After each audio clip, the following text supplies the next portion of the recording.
میرے رب کی عزت و جلالت کی قسم، آج کا چور، آج کے اچکے، آج کے بدماش، آج کے جرم کے غلام، آج کے حرام خور جماعت کا لیبل لگا کر حضرت مولانا الیاس صاحب رحمۃ اللہ علیہ پر تہمت لگا رہے ہیں اور بیجا باتیں ان پر گھڑ رہے ہیں. قیامت کے دن اللہ حضرت الیاس صاحب رحمۃ اللہ علیہ کو کھڑا کرے گا اور پوچھے گا، اے الیاس، کیا تم نے چھلے کو وقت کا وقت اہم ترین فریضہ قرار دیا تھا؟ کیا تم نے چھلے کو اور 4 مہینے کو اور سال پر جہاد کے فضائل لگائے تھے؟ کیا تم نے اس مسجد میں، جس مسجد میں یہ کام ہوتا ہے، مسجد نبوی کا نمونہ بنایا تھا؟ میرے رب کی عزت و جلالت کی قسم، حضرت مولانا الیاس صاحب رحمۃ اللہ علیہ کی زندگی کو کھنگال کر دیکھا جائے، ان کے تقوی کو دیکھا جائے، ان کی پرہیزگاری کو دیکھا جائے، انہوں نے یہ کام نہیں کیا.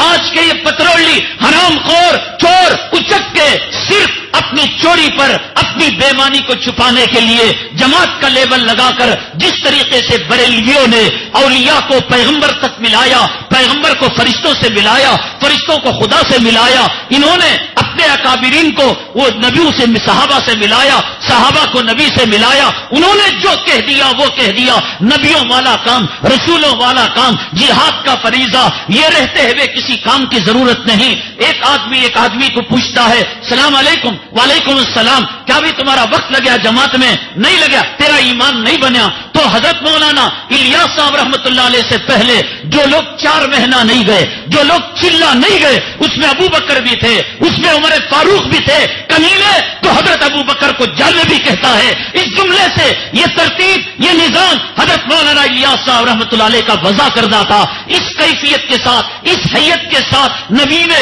دعوت کے کام میں وسعت دی تھی. جیسے مدرسے کو وسعت دی، جیسے مسجد کو وسعت دی، جیسے لباس میں وسعت دی، جیسے ٹوپی میں وسعت دی، دعوت کے کام میں نبی نے وسعت دی. امام خطبہ دیتا ہے، دعوت کا کام ہے. مفسر تفسیر کرتا ہے، دعوت کا کام ہے. بخاری لکھتا ہے، دعوت کا کام ہے.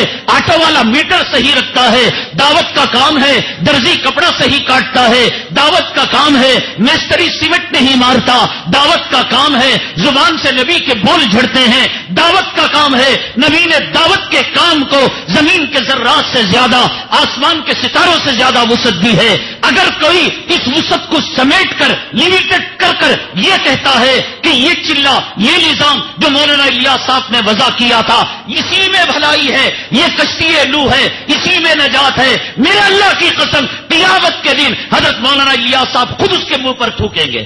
جو انہوں نے وہ بات نہیں کہی، بتاؤ ان کے ملفوظات کے اندر، ان کی تقریر کے اندر یہ بات بتاؤ. میں بتاتا ہوں حضرت نے تمہارے بارے میں کیا کہا، حضرت نے کیا اندیشہ رکھا.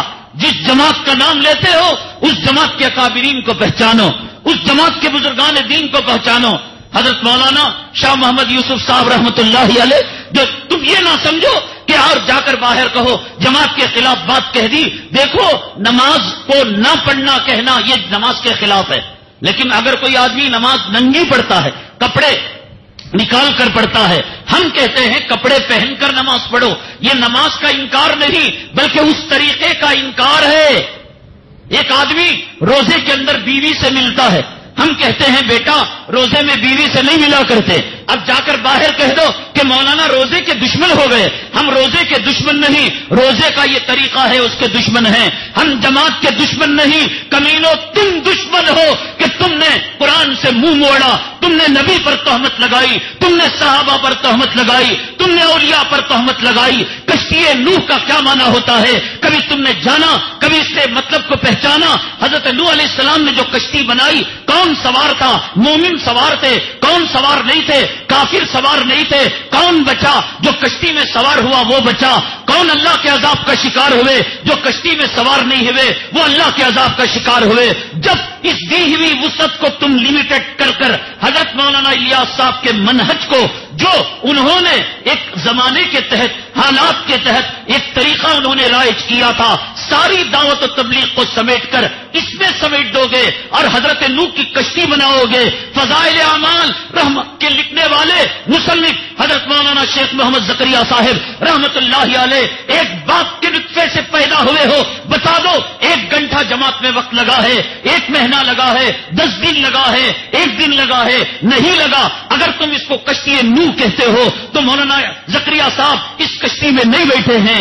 اگر تم اس کو کشتی نوح کہتے ہو، قاسم نانوتوی کبھی چلے میں نہیں گئے ہیں، اشرف علی تھانوی نہیں گئے ہیں، رشید احمد گنگوئی نہیں گئے ہیں، حسین احمد مدنی نہیں گئے ہیں۔ حضرت حسین احمد مدنی کا مالٹا کی جیل کو جانا کیا دعوت و تبلیغ کے فریضے کی انجام دہی نہیں تھی؟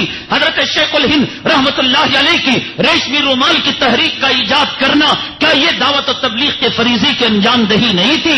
حضرت شاہ عبد العزیز رحمت اللہ علیہ کا انگریزوں کے خلاف فتویٰ دینا کیا یہ دعوت و تبلیغ کا فریضے کی انجام دہی نہیں تھی؟ حضرت مولانا محمودوں کا انار کے درخت کے نیچے قال اللہ قال رسول کا درس دینا کیا یہ دعوت و تبلیغ کے فریضے کی انجام دہی نہیں تھی؟ یہ کمینے قسم کے مردود قسم کے لوگ ہیں جو اس کو کشتی نوح بتا کر بقیہ لوگوں کو جہنمی بتاتے ہیں۔ تمہیں حق نہیں ہے کہ تم کسی اور کو جہنمی بتاؤ۔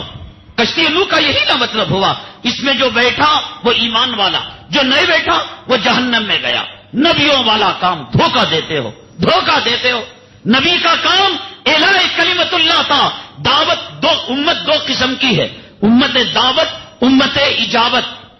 نبی جو دعوت و تبلیغ کا فریضہ انجام دینے آئے تھے، نبی کے سامنے 2 قسم کی امتیں تھیں۔ پہلے مردوں میں ابو بکر ایمان لے آئے، عورتوں میں حضرت خدیجہ ایمان لے آئی، بچوں میں حضرت علی ایمان لے آئے۔ رفتہ رفتہ رفتہ رفتہ مومنوں مسلمانوں کی جماعت تیار ہو گئی۔